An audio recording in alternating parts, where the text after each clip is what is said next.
Why don't we ever see any zombie squirrels? Because they're too busy decomposing, of course. Welcome, ladies and gentlemen, to our exploration of the natural process that starts almost immediately after death, decomposition. This journey will unfurl the numerous stages and transformations that the body undergoes, from the first signs of death to the final skeletal remains.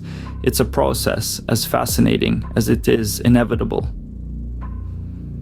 So, buckle up, folks, because we're about to dive into the fascinating world of decomposition. Now, you may be surprised to know that the decomposition process begins a mere 30 minutes after death. As eerie as it may sound, the first visible signs of death start to appear with what we call corpse spots. These bluish-purple discolorations of the skin are the result of halted blood circulation, causing the blood to pool in the body's lowest parts, where the blood's coloring agent, hemoglobin, seeps into the surrounding tissue. Around 3 to 4 hours after death, another process kicks in, rigidity. The muscles start to stiffen as energy ceases to flow to them, but this stiffness doesn't last forever.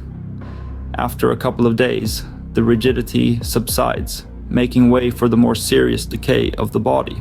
So, while it may seem like not much is happening at first glance, there's actually a lot going on under the surface. Once the body is buried, the real party begins. The process of putrefaction continues, turning the body into a veritable feast for bacteria and other organisms. These microscopic guests are uninvited but inevitable, turning the body into their own dining table. Bacteria already present in the body begin their work from the inside, breaking down cells and tissues.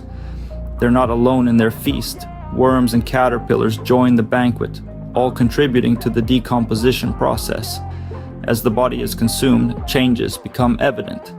The skin, once a protective barrier, now undergoes a transformation.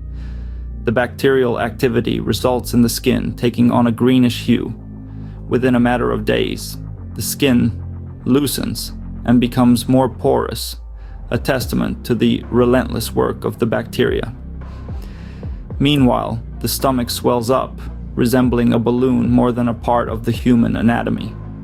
This bloating is caused by gases released by the bacteria as they feast. Methane and ammonia accumulate within the body, causing the stomach to bloat. This feast is not a quick meal. It's a process that takes weeks. After 2 to 3 weeks, the corpse has lost a significant portion of its weight. The once living, breathing human body is now reduced to a mere 10 to 20% of its original weight.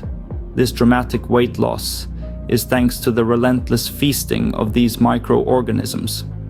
By the time 2 to 3 weeks have passed, the corpse will have lost a significant portion of its weight, thanks to the feasting of these microorganisms. After a couple of months, what's left is just the skeleton. The skeleton, hardy and enduring, is the last remnant of the body that resists decomposition. It's not an easy task to break down bones. They are made of a tough protein called collagen, which is reinforced with hydroxyapatite, a compound rich in calcium and phosphate. This robust structure is what makes it so difficult for the skeleton to decompose.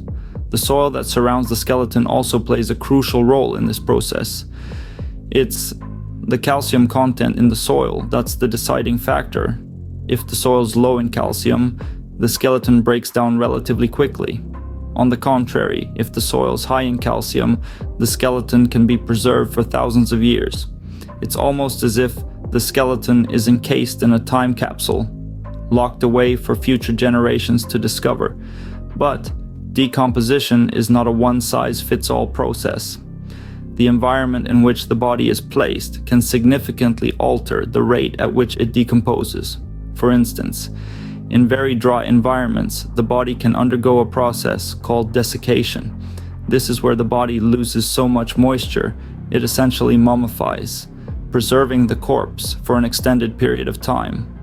On the other end of the spectrum, if the body is placed in a highly acidic environment, it can be preserved as a moss corpse. The acidity of the environment slows down the decomposition process, again preserving the body for a longer duration. So, as we can see, the path to decomposition is not a straight line.